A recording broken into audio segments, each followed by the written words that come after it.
नमस्कार दोस्तों। आज हम पौधों की दुनिया के एक बहुत इंपॉर्टेंट टॉपिक के बारे में जानेंगे, सूक्ष्म और गुरुबीजाणु जनन। ये प्रोसेसेस पौधों के रिप्रोडक्शन साइकिल का एक बहुत इंपॉर्टेंट पार्ट है, जो हमारे आसपास हरियाली और जैव विविधता को बनाए रखने में बहुत बड़ा रोल प्ले करते हैं। पौधों की प्रजनन यात्रा बहुत ही फैसिनेटिंग और कॉम्प्लेक्स होती है। इसमें कई स्टेजेस और प्रोसेसेस शामिल होते हैं जो पौधों को नई पीढ़ी उत्पन्न करने में मदद करते हैं। सूक्ष्म बीजाणु जनन वो प्रोसेस है जिससे प्लांट्स नर युग्मक यानी परागकण बनाते हैं।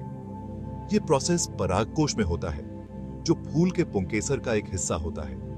परागकण पौधों के लिए बहुत महत्वपूर्ण होते हैं, क्योंकि ये नर युग्मक को मादा युग्मक तक पहुंचाने का काम करते हैं। परागकण हवा, पानी या कीड़ों के माध्यम से एक फूल से दूसरे फूल तक पहुंचते हैं। वहीं दूसरी तरफ गुरुबीजाणु जनन वो प्रोसेस है जिससे प्लांट्स मादा युग्मक यानी अंडाणु बनाते हैं।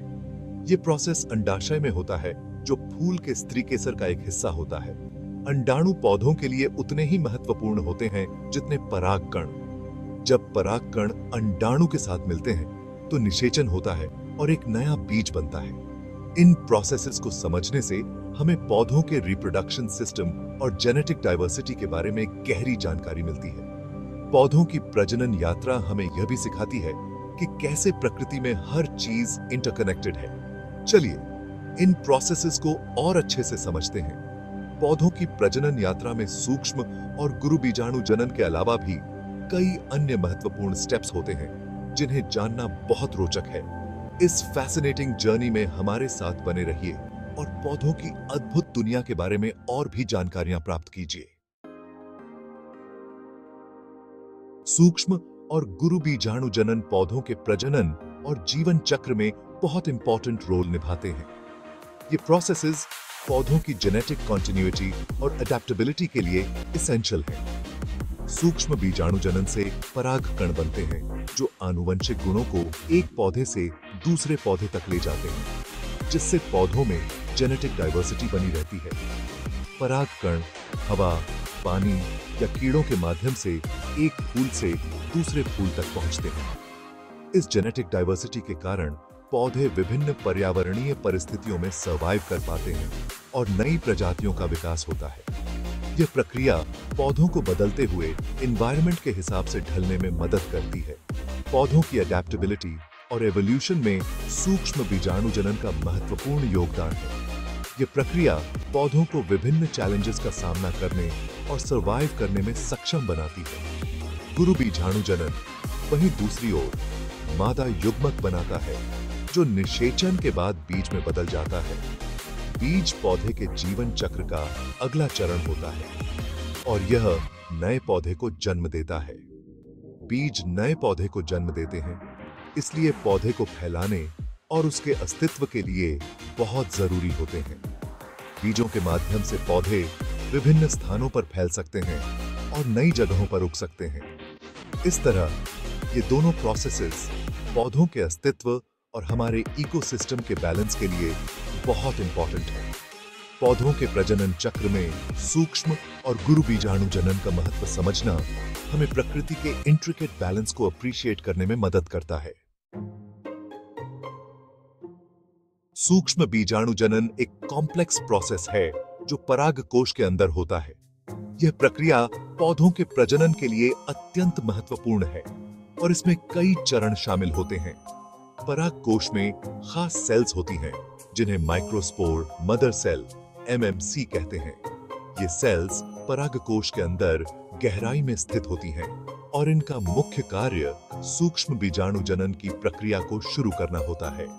ये सेल्स द्विगुणित होती हैं, यानी इनमें क्रोमोसोम्स के दो समूह होते हैं। द्विगुणित सेल्स में क्रोमोसोम्स की संख्या दोगुनी होती है, जो उन्हें विभाजन के लिए तैयार करती है। सूक्ष्म बीजाणु जनन की शुरुआत एमएमसी के अर्धसूत्री विभाजन से होती है। अर्धसूत्री विभाजन एक जटिल प्रक्रिया है, जिसमें क्रोमोसोम्स की संख्या आधी हो जाती है। अर्धसूत्री विभाजन एक तरह का सेल विभाजन है, जो एक द्विगुणित सेल को 4 अगुणित सेल्स में बांट देता है। हर एक में क्रोमोसोम्स का एक समूह होता है।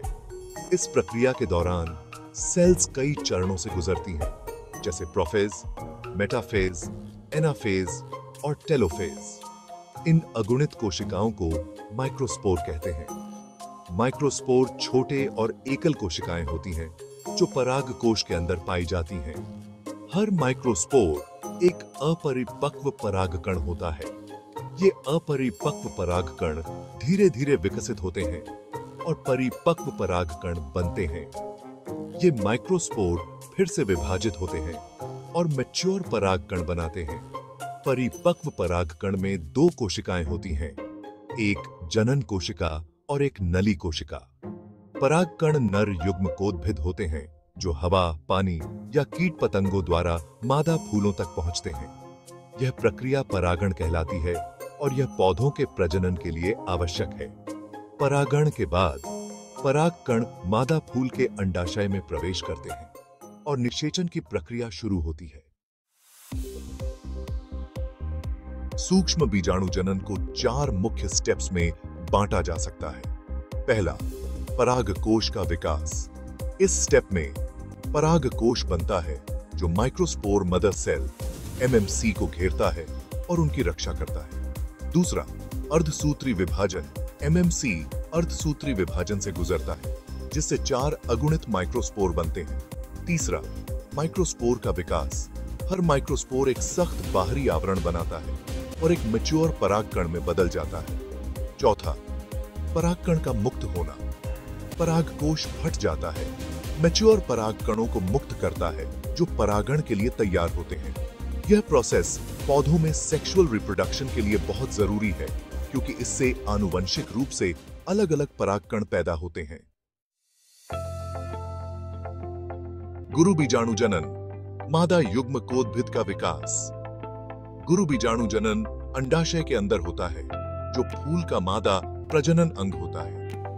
अंडाशय में एक या एक से ज्यादा बीजांड होते हैं और हर बीजांड के अंदर एक गुरु बीजाणु मात्र कोशिका MMC होती है। सूक्ष्म बीजाणु जनन की तरह गुरु बीजाणु जनन भी MMC के अर्धसूत्री विभाजन से शुरू होता है। हालांकि यहाँ अर्धसूत्री विभाजन से 4 सेल्स बनती हैं, लेकिन उनमें से सिर्फ एक ही जीवित रहती है जिसे गुरु बीजाणु कहते हैं। गुरु बीजाणु मादा युग्मकोद्भिद में विकसित होता है जिसे भ्रूणकोश भी कहते हैं। भ्रूणकोश में अंड कोशिका होती है जो निषेचन के बाद बीज में विकसित होती है। गुरु बीजाणु जनन के चरण। एक गहन विश्लेषण। गुरु बीजाणु जनन को 3 मुख्य स्टेप्स में बांटा जा सकता है। पहला स्टेप, बीजांड का विकास। अंडाशय के अंदर बीजांड का विकास होता है जिसमें गुरु बीजाणु मात्र कोशिका होती है। दूसरा स्टेप, अर्धसूत्री विभाजन। गुरु बीजाणु मात्र कोशिका अर्धसूत्री विभाजन से गुजरती है जिससे 4 सेल्स बनती हैं, जिनमें से एक गुरु बीजाणु के रूप में विकसित होती है। और तीसरा स्टेप, भ्रूणकोश का विकास। गुरु बीजाणु समसूत्री विभाजन से गुजरता है और एक बहुकोशिकीय स्ट्रक्चर बनाता है जिसे भ्रूणकोश कहते हैं, जिसमें अंडकोशिका होती है। यह प्रोसेस पौधे के रिप्रोडक्शन के लिए बहुत जरूरी है क्योंकि यह मादा युग्मक बनाता है जो निषेचन के बाद बीज में बदल जाता है।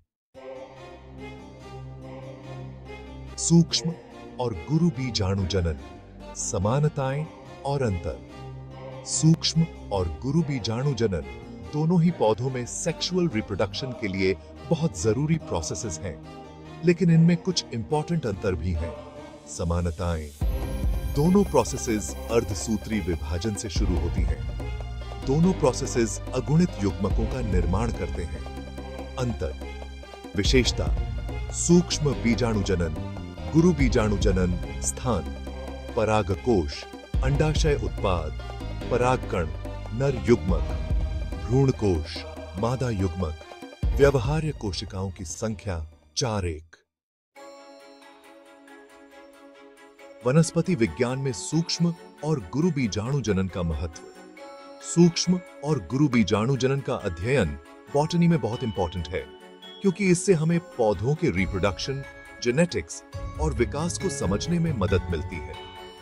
इन प्रोसेसेस को अच्छी तरह समझने से हमें बेहतर फसलें उगाने, पौधों की बीमारियों को कंट्रोल करने और लुप्त होती प्रजातियों को बचाने के लिए योजना बनाने में मदद मिल सकती है। निष्कर्ष, जीवन के सूक्ष्म चमत्कार।